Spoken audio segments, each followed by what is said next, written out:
তাদেরকে ওয়াজ করতে না দিয়ে ওরা দাওয়াত দিত গিয়াসউদ্দিন তাহিরি। আমরা ওয়াজ করলে সমস্যা, তাহিরি ওয়াজ করলে সমস্যা নাই। আর আপনাদের ঠিক বলার ঢংটা তো আরো মারাত্মক, আপনার সব জায়গায় ঠিক বলেন। তাহিরি যখন আসছিল তখন আপনার ঠিক ঠিকই বলছিল, কথা বলেন। তাহির যখন এসেছে তখন আপনারা অনেকেই ঠিক ঠিক বলছেন। আপনারা আসেন নাই? মাশাআল্লাহ। আচ্ছা, ওই সময় আসেন নাই কারা কারা? হাত দেখি তো। আল্লাহু আকবার। এর দ্বারা তো প্রমাণ হয় হক আর বাতিল কখনো এক হতে পারে না। ওরা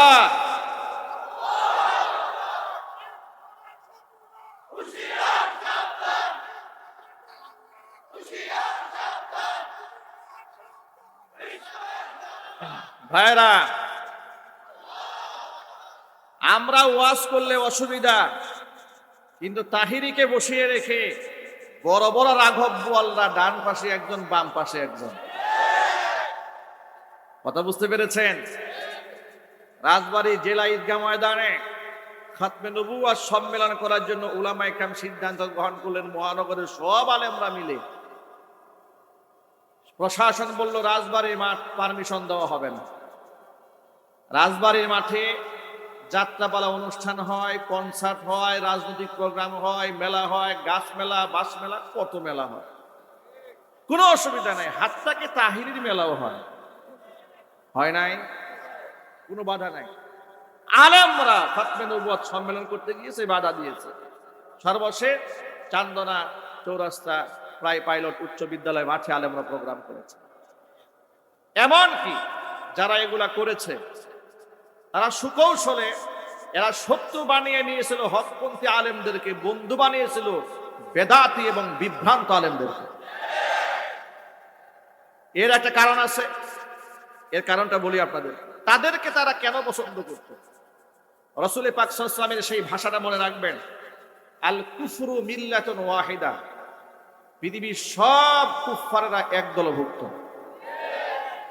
বাতিল যত প্রকারের বাতিল আছে, গবেষণা করে দেখবেন যে একটার সাথে একটা, রসুনের এক একটা কোষ যেমন একটা আরেকটার সাথে মিশে থাকে, বাতিলও একটা আরেকটার সাথে ঠিক অঙ্গাঙ্গিভাবে জড়িত। যে মনির ভাই যে সাতপন্থীদের কথা বললেন, এই সাতপন্থীরা রাষ্ট্রের সামনে হকপন্থী আলেমদেরকে ভিলেন বানাবার জন্য আমাদেরকে তকমা দিত হেফাজতি আলেম বলে, আমাদেরকে পাকিস্তানি আলেম বলে, পাকিস্তানি সাপোর্টার বলে, স্বাধীনতা বিরোধী বলে ওরা আমাদেরকে তকমা দিয়ে তারা স্বৈরাচারীর আমলের সমস্ত সুযোগ সুবিধা তারা ভোগ করত। ওয়াসিফগঞ্জ সরাসরি স্বৈরাচারীর সাথে এদের লিয়াজু মেনটেন করে ওরা টিকেছিল। সেই সূত্র ধরে বাতিলদের সাথে বাতিলদের একটা মিল পাওয়া গেছে। এই তাহিরিকে তারা কেন দাওয়াত দিত? তারা প্রকাশ্যে নৌকার পক্ষে ক্যাম্পেইন করত। আপনি আন্দাজও করতে পারবেন না এই দেশের অসংখ্য উলামারা যখন জেলখানায় কারারুদ্ধ অবস্থায় আছে, কি পরিমাণ আলেমরা কষ্ট পেয়েছে। আপনাদের কি একটু আন্দাজ আছে না ভুলে গেছেন? এ কথা কি মনে আছে আপনাদের? আলেমদেরকে পায়ের মধ্যে ডান্ডা বেরি পড়িয়েছে, কোমরের মধ্যে গরুর রশি লাগিয়েছে, ঘন্টার পর ঘন্টা পিঠমুড়া করে তারা পিলারের সাথে আলেমদেরকে বেঁধে রেখে দিয়েছে। এরকম কষ্ট দিয়েছে। ওই সময় এই ভণ্ড তাহিরি বলেছিল, বিশেষ করে মামুনুল হক অ্যারেস্ট হওয়ার পরে, যে আমাদেরকে পুলিশ তো ধরে না, কিন্তু এদেরকে ধরে কেন? ও বলে, উপহাস করে বলেছিল, আমাদের সাথে আল্লাহর ওলিদের সম্পর্ক থাকার কারণে আমাদের কোনো বিপদ আপদ হয় না, আর যেহেতু আমাদের সাথে ওলিদের সম্পর্ক নাই, এই জন্য আমাদের বিপদ আসে। এখন তো স্বৈরাচার বিদায় হওয়ার পরে বুঝতে পেরেছি আসল ওলিটা কে ছিল। ওলিও নাই, ওনার নিরাপত্তাও নাই। বোঝা গেল সেই অলি আসল অলি, যিনি 96 সালে মাথায় পট্টি বেঁধে হাতের মধ্যে তসবিহ ধারণ করে জাতির সাথে সবচেয়ে বড় প্রতারণা করেছিল। এই অলি হচ্ছে সেই অলি 2013 সালে শাপলা চত্বরে অগণিত আলেমদেরকে গুলি করে, খুন করে, তাদেরকে গুম করে, ব্রাশ ফায়ার করে, ফ্লাশ করে দিয়ে গোটা পৃথিবীর সমস্ত মুসলিম উম্মার কলিজার মধ্যে আঘাত দিয়েছিল। এমনকি এই অলি হচ্ছে সেই অলি 57 জন সেনা অফিসারকে ঠান্ডা মাথায় হত্যা করেছিল। এই অলি হচ্ছে সেই অলি 2021 সালে নরেন্দ্র মোদীকে যিনি লাল গালিচা সংবর্ধনা দিয়ে 2600 আলেমের নামে মিথ্যা মামলা দিয়ে জেলখানায় পুরে দিয়েছে। এই অলি হচ্ছে সেই অলি বাংলাদেশে প্রথম সারির 114 জন 116 জন আলেমের তালিকা তৈরি করে সাবেক বিচারপতি কালামানিকের নেতৃত্বে দুদকে আলেমদের নাম জমা দিয়েছেন। এখন ওই অলিও নাই, ওনার নিরাপত্তাও নেই। কথা বলেন না ভাই? ইতিমধ্যে মামলা হয়ে গেছে। এখন প্রশ্ন হলো, মামলা খেলেই যদি মামলা খেলে যদি এটা হয় যে অলির সাথে সম্পর্ক থাকার কারণে মামলা হয় না, এখন আমাদের প্রশ্ন, তোমার অলি গেল কই? তাহলে নিশ্চয়ই তুমি অলি ত্যাগ করেছো, এই জন্য তোমার বিরুদ্ধে মামলা হয়েছে। আলেমরা আগে মামলা খেয়েছে, জেল খেটেছে, জরিমানা দিয়েছে কোরআনের সম্মানে। কথা বলতে হবে, ঠিক কিনা বলেন? আলেমরা চুরি, ডাকাতি, জেনা, বদমাশি, রাষ্ট্রদ্রোহিতা করে কেউ মামলা খেয়েছে? চিৎকার দিয়ে বলতে হবে খেয়েছে। 2018 সালে লক্ষ্মীপুরা মাহফিল থেকে আমাকে যখন তুলে নিয়ে গেল, আমার নামে মিথ্যা মামলা দিল। জিজ্ঞেস করেছিলাম অপরাধটা কি, স্বীকার করে না। পরের দিন জানতে পারলাম মামলায় লিখেছে আমার পকেটের 16টা ককটেল বোমা পাওয়া গেছে। এই মামলা ওরা আমাকে দিয়েছে। এমনকি 2021 সালে নরেন্দ্র মোদীর বিরুদ্ধে মিছিল করার কারণে এই গাজীপুর অঞ্চলে 4টি থানায় আমার জন্য 4টি মামলা ওরা রুজু করেছিল। তৎকালীন যুগে সাবেক মেয়র জাহাঙ্গীর আলম সাহেব সরাসরি আমাকে নিয়ে পুলিশ কমিশনারের দরবারে বসে, তার কার্যালয়ে বসে মামলাগুলো কেটে দিয়ে বলেছিলেন গাজীপুরের কোন আলেমের নামে মিথ্যা মামলা করতে দেব না। রাজনৈতিক দৃষ্টিভঙ্গ তার সাথে আপনাদের কার সাথে কি আছে সেটা আপনাদের রাজনৈতিক ব্যাপার, কিন্তু যিনি যতটুকু ভালো করেছেন অকপটে সেটা আপনাকে স্বীকার করতে হবে। 4টা থানায় আমার নামে 4টা মামলা ওরা রেডি করলো, আমাকে তারা মামলা দিয়ে আসামি বানাই দিবে। আমার অপরাধটা কি? আপনারা বেশিরভাগ লোক আমার মুসল্লি, আমার শ্রোতা, বিগত 16 বছরে আমার বক্তব্যগুলো রেকর্ড আছে। আপনারা একটু বলেন, আমি দেশদ্রোহিতা করেছি, রাষ্ট্রদ্রোহিতা করেছি, আপনাদের জানমালের ক্ষতি করেছি, আপনাদের বাড়ি ঘরে হানা দিয়েছি? তাহলে আমার অপরাধটা কি ছিল? আমার অপরাধ ছিল আমি নরেন্দ্র মোদীর বিরোধিতা করেছি। নরেন্দ্র মোদীর বিরোধিতা আমি কেন করেছি? নরেন্দ্র মোদীর বিরোধিতা করেছি কোরআনে কারিমের আয়াতকে বিশ্বাস করার কারণে।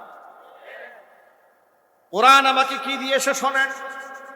কোরআন আমাকে শিখিয়ে দিয়েছে, লা তাজিদু কওমান ইউমিনুনা বিল্লাহি ওয়াল ইয়াউমিল আখির ইউয়াদ্দুনা মান হাদ্দাল্লাহা ওয়া রাসূলাহু ওয়ালাউ কানু আবাআহুম আও আবনাআহুম আও ইখওয়ানাহুম আও আশীরাতাহুম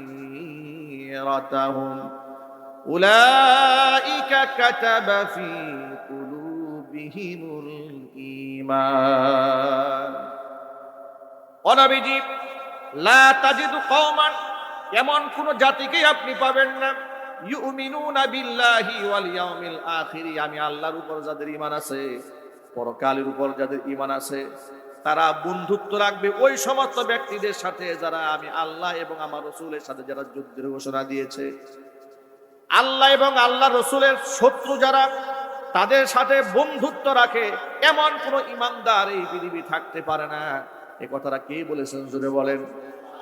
আল্লাহ পাক বলেন, আমার দুশমনরা যদি ঈমানদারদের ওয়ালাউ কানু আবাহুম, যদিও তারা তাদের বাবা হয়, বাবাকেও ছাড়বে না। আও আবানাহুম, যদি সন্তান হয়, সন্তানকেও তারা ছাড় দেবে না। আও ইখওয়ানাহুম, যদি তাদের ভাই হয়, ভাইকেও তারা ছাড়বে না। আও আশীরাতাহুম, যদি নিকটতম আত্মীয় স্বজন হয় এরপরও তারা ছেড়ে দেবে না, তাদের সাথে হৃদ্যতাপূর্ণ সম্পর্ক রাখতে পারে না যারা আল্লাহ এবং আমার রাসূলের দুশমন। আপনাদের কাছে আমার ছোট্ট প্রশ্ন জবাব দেবেন, নরেন্দ্র মোদী মুসলমানদের বন্ধু না শত্রু? আরো জোরে সন্দেহ আছে আপনাদের? বিজেপি সরকার মুসলমানদের বন্ধু না শত্রু? 500 বছরের ঐতিহ্য বাবরি মসজিদ যারা ভেঙে দিয়ে মন্দির নির্মাণ করতে পারে, ফ্রিজের মধ্যে গরুর মাংস আছে, এই অজুহাত দিয়ে যারা মানুষকে জীবন্ত জবাই করে হত্যা করতে পারে, বৃদ্ধ মানুষদের দাড়ি ধরে টেনে হিচড়ে জোরপূর্বক জয় শ্রীরাম স্লোগান দিতে যারা বাধ্য করে, এমনকি হোলি উৎসবে মুসলিম নারীদেরকে জোরপূর্বক গায়ের মুখে যারা রং মেখে দেয়, এমনকি মসজিদের সামনে গিয়ে ঢোল তবলা বাজিয়ে পূজা উদযাপন করে, এমনকি মুসলমানদের বাড়িঘর যারা বুলডোজার দিয়ে ভেঙে দেয়, মসজিদ পর্যন্ত একের পর এক। শুধুমাত্র আপনারা একটা মসজিদের খবর তো জানেন, বাবরি মসজিদ। আল্লাহর কসম তারা একটা মসজিদ ভাঙে নাই। বাবরি মসজিদ ঐতিহাসিক মসজিদ বিদায় সবাই জানেন, এমন শত শত হাজার হাজার মসজিদ ওরা বুলডোজার দিয়ে গুড়িয়ে দিয়েছে।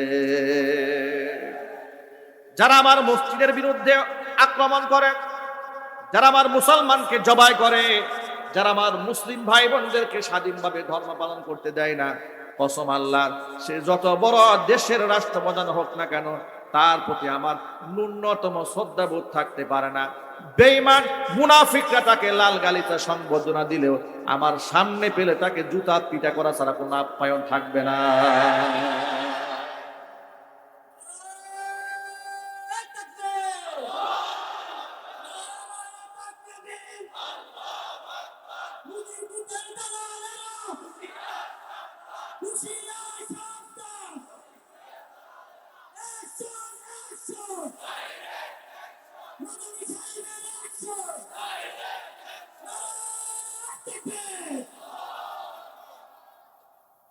আমি এই বিষয় নিয়ে আপনাদেরকে সাথে নিয়ে আপনাদের নিশ্চয়ই ভুলে যাওয়ার কথা নয়। আমরা এই বুটবাজার সেন্ট্রাল জামি মসজিদের সামনে, মনির ভাই তখন আমাদের সাথেই ছিলেন, উলামারা সাথে ছিলেন, হাজার হাজার মানুষ নিয়ে আমরা প্রতিবাদে দাঁড়িয়েছিলাম। বাইতুল মুকাররমে অসংখ্য মুসলমানকে নামাজরত অবস্থায় তৎকালীন যুগের তাদের পালিত প্রশাসনের কুকুরেরা গুলি করে আমার নামাজি ভাইদেরকে শহীদ করেছিল। কথা বলেন ঠিক কিনা? আমাদের হৃদয়টাকে ক্ষত বিক্ষত করে দিয়েছিল। আমরা নরেন্দ্র মোদীর প্রতিবাদ কেন জানালাম? কলিজায় তাদের আগুন লেগেছে, কারণ নরেন্দ্র মোদীর সাথে এত তাদের প্রেম ছিল। তারা এত প্রেম করেছে শুধুমাত্র এই জন্য যাদের সারা জীবন সে সাপোর্ট দিয়ে তারা ক্ষমতায় টিকায় রাখে। কিন্তু গোটা জাতি বিশ্ববাসীর কাছে আবারও প্রমাণিত হয়ে গেছে আল্লাহ পাকের কোরআন মাজিদের আয়াত, কুলিল্লাহুম্মা মালিকাল মুলকি তুতিল মুলকা মান তাশাউ ওয়া তানজিউল মুলকা মিম্মান তাশাউ ওয়া তুইজ্জু মান তাশাউ ওয়া তুদিল্লু মান তাশাউ বিখাইর ইন্নাকা আলা কুল্লি শাইইন কাদির। এক বাক্যে জবাব দিয়ে বলেন তো, রাজত্বের মালিক কে? ইজ্জতের মালিক কে? ক্ষমতা দেওয়ার মালিক কে? ক্ষমতা ছিনায় নেওয়ার মালিক কে? এই কথাটা ওরা ভুলে গিয়েছিল। ওরা মনে করেছিল ক্ষমতায় রাখার মালিক নরেন্দ্র মোদী। কথা কোন ঠিক কিনা? এই জন্য আল্লাহর সাথে নাফরমানি করেছে, অগণিত মানুষদেরকে ওরা হত্যা করেছে, অসংখ্য আলেমদেরকে বিনা অপরাধে বছরের পর বছর জামিন অযোগ্য অপরাধী বানাইয়া ফাঁসির দণ্ডে দণ্ডিত আসামিদের সাথে রেখেছে। ফাঁসির কন্ডেম সেলে আলেমদেরকে রেখেছে যাদের কোনো গুনাহ ছিল না, রাষ্ট্রদ্রোহিতা বলতে কিছুই তারা করে নাই। কিন্তু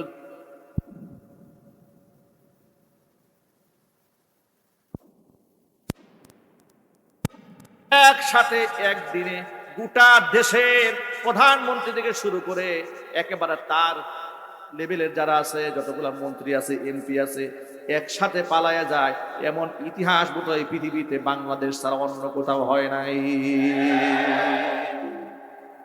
আপনারাই রুখে দাঁড়িয়েছিলেন, আমরাই রুখে দাঁড়িয়েছিলাম। বিগত 16 বছর আমরা ধর্মীয় দৃষ্টিকোণ থেকে স্বৈরাচারীর সমালোচনা করেছিলাম, স্বার্থ সিদ্ধির জন্য করিনি, রাজনৈতিক ফায়দা হাসিল করার জন্য আমরা কিছুই করিনি। যা করেছি আল্লাহর জন্য করেছি, কোরআনের জন্য করেছি, রাসূলের জন্য করেছি। কোনদিন বলে নাই আমাদেরকে এমপি বানান, মন্ত্রী বানান। যা বলেছি আল্লাহর জন্য বলেছি। ওদের বরদাস্ত হয় নাই, আমাদেরকে মাইনাস করে ওরা তাহিরিদেরকে দিয়ে টিকে থাকতে চাইছিল। কথা বলে না কেন? ওরা যখন দেখতো যে আমাদের মাহফিলে হাজার হাজার মানুষ হয় বাদশা মিয়া মাঠে, ওরা চিন্তা করলো মাদানী হুজুরকে মাইনাস করে দিছি, অমুক হুজুরে মাইনাস করছি, এখন একটা বাউল দরকার। আওয়াজ নাই আপনাদের? এটা আলেম না বাউল?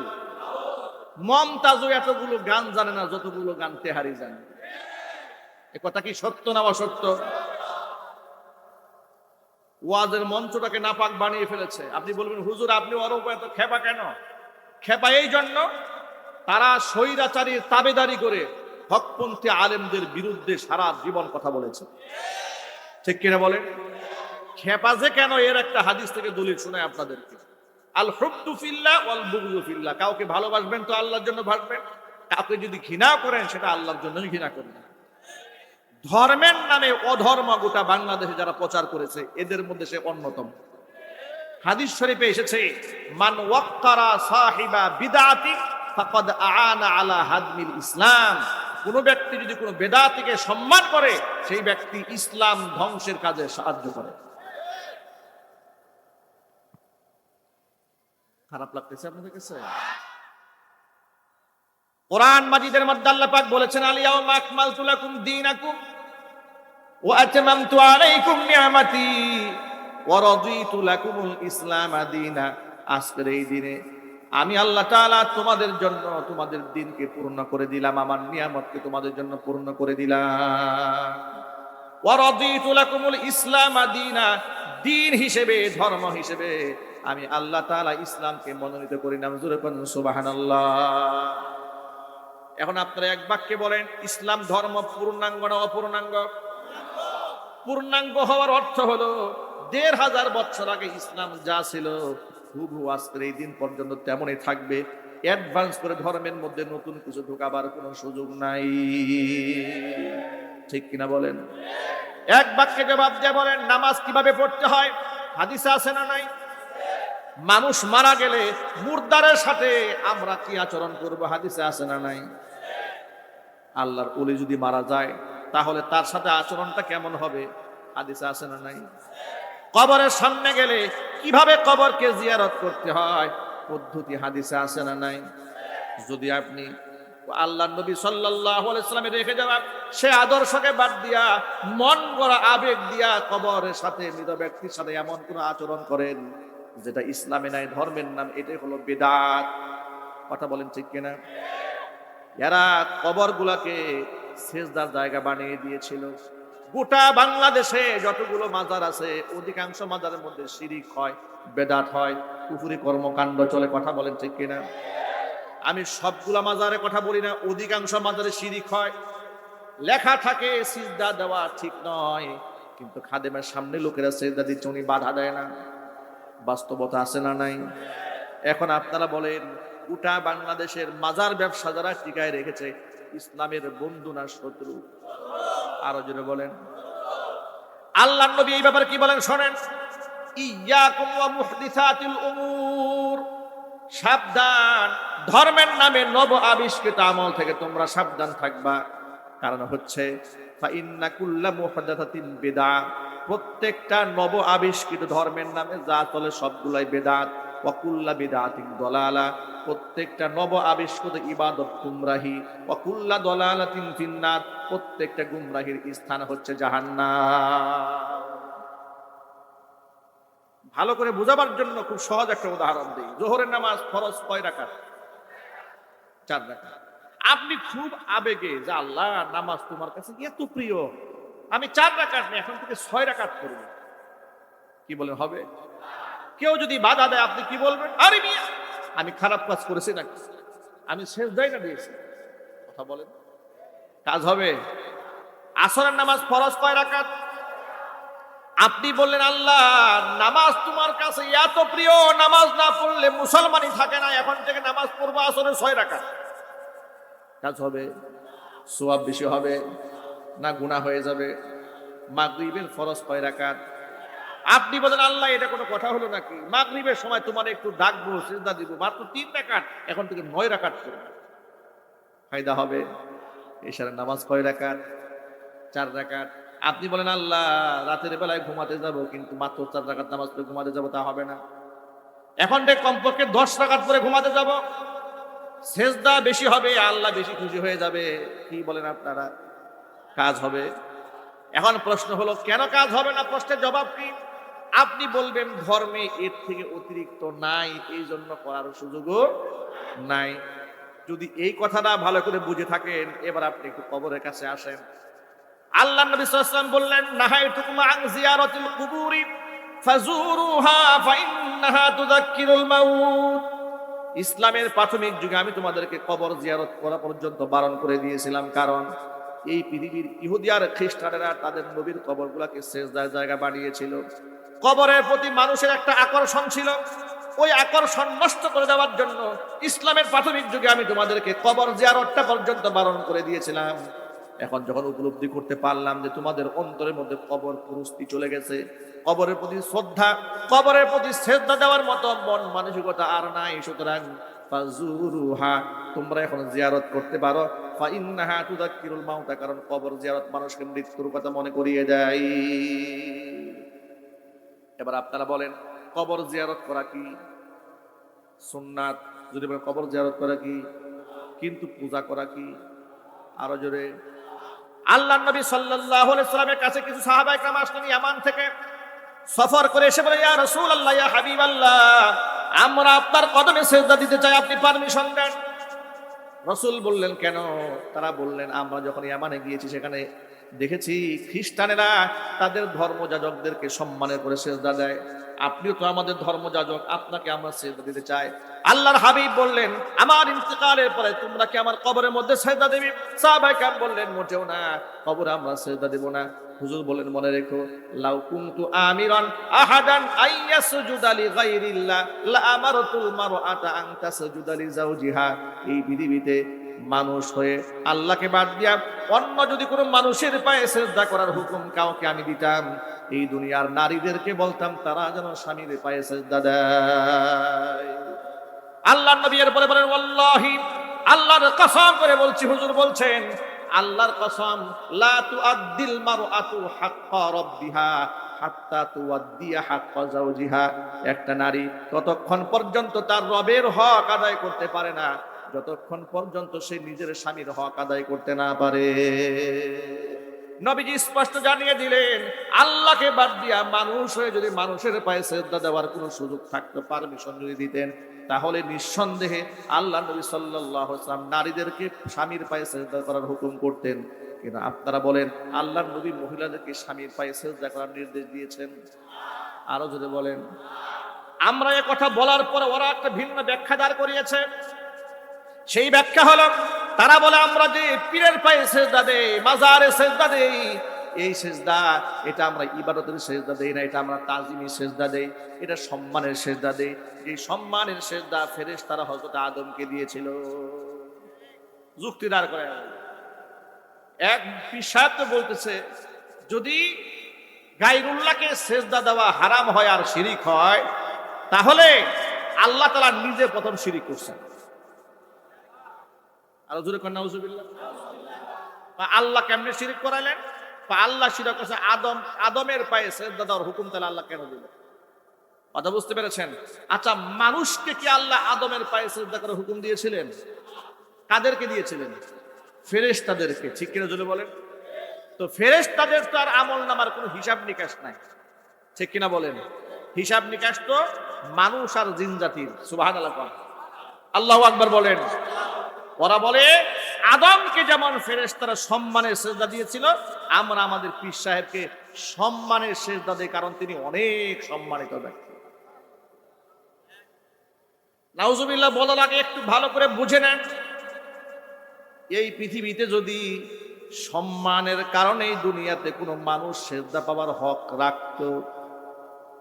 এই আসমানের নিচে জমিনের উপরে আমাদের নবীজির চাইতে বেশি সম্মানিত ব্যক্তি পৃথিবীতে ছিল না, বর্তমানে নেই, ভবিষ্যতে হওয়ার কোনো সম্ভাবনা নাই।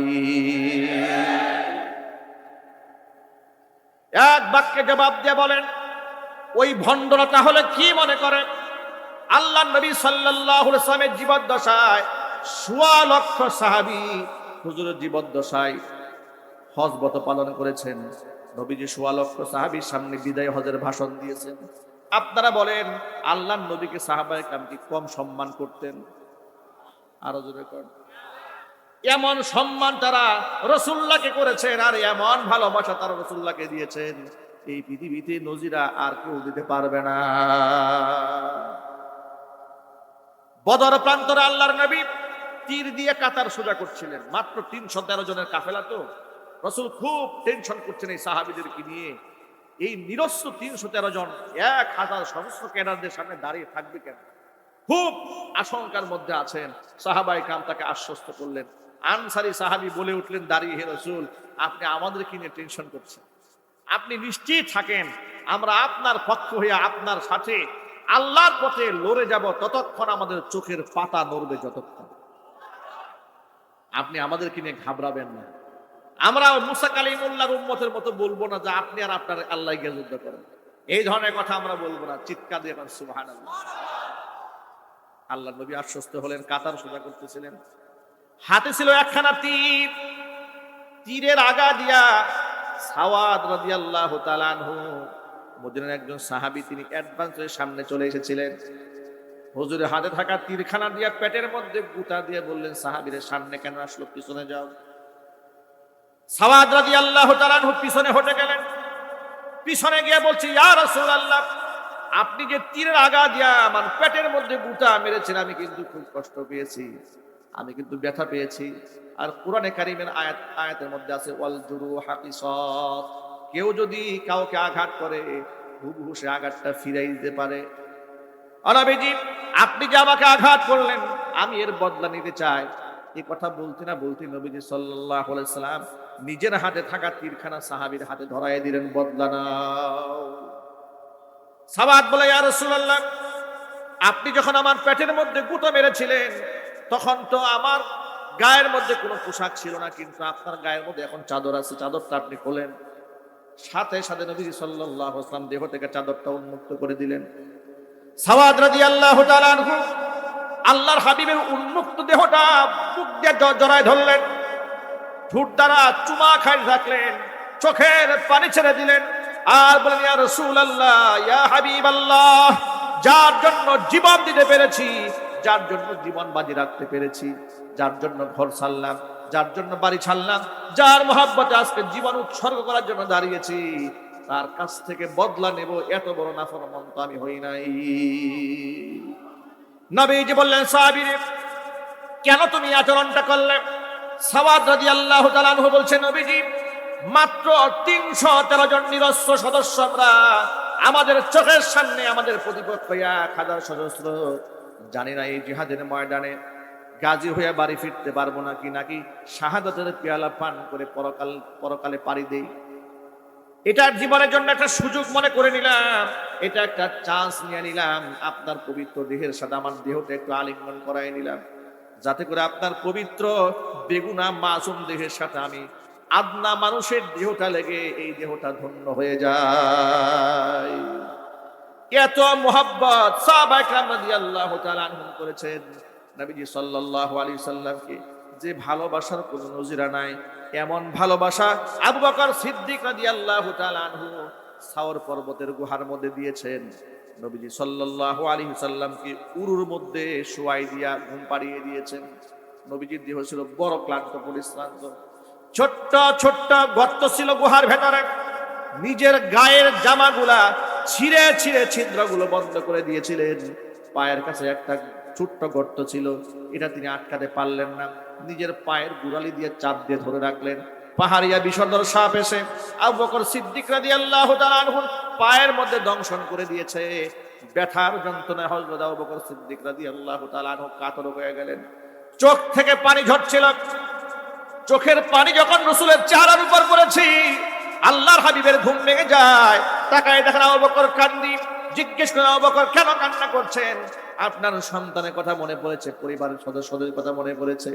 আবু বকর বললেন, নবীজি, যেদিন থেকে আপনার উপর ঈমান এনেছি, আল্লাহর উপর ঈমান এনেছি, কসম এই পৃথিবীতে তাম পৃথিবীর সকল কিছু চাইতে আপনার এবং আল্লাহর মহব্বত অন্তরে বেশি। কেন কাঁদলেন তাহলে? বিষধর সাপ পায় দংশন করেছে। আল্লাহর হাবিব সাল্লাল্লাহু আলাইহি ওয়াসাল্লাম পাটা বার করলেন, মুখ থেকে লালা একটু বের করে পায়ের মধ্যে লাগাই দিলেন। আবু বকর বলছেন, নবীজি লালা মুবারক পায়ের মধ্যে দেওয়ার সাথে সাথে বিষধর সাপে কাটার যন্ত্রণা মুহূর্তের মধ্যে পানি হয়ে যায়। জিজ্ঞেস করলেন, আবু বকর, সাপে আপনাকে দংশন করেছে, ডাক দিলেন না কেন আমাকে? কেন কান্না করছেন? আবু বকর বলছেন, নবীজি আল্লাহর হাবিব আমার উরুর মধ্যে মাথা রেখে আরাম ফরমাচ্ছেন, ঘুমাচ্ছেন। আমি যদি তাকে ডাক দিই ঘুমে ডিস্টার্ব হবে, রাসূলুল্লাহর কষ্ট হবে, এই কথা চিন্তা করে আপনাকে ডাক দেই নাই। ও নবীজি, আপনাকে কেমনে ডাক দেব যদি আজকে আমার এই সাপে কাটার যন্ত্রণায় যদি কষ্ট সহ্য করতে করতে আমি মরেও যেতাম, আল্লাহর নবী আরাম ফরমাচ্ছেন, আরামে ডিস্টার্ব দিতে পারতাম না।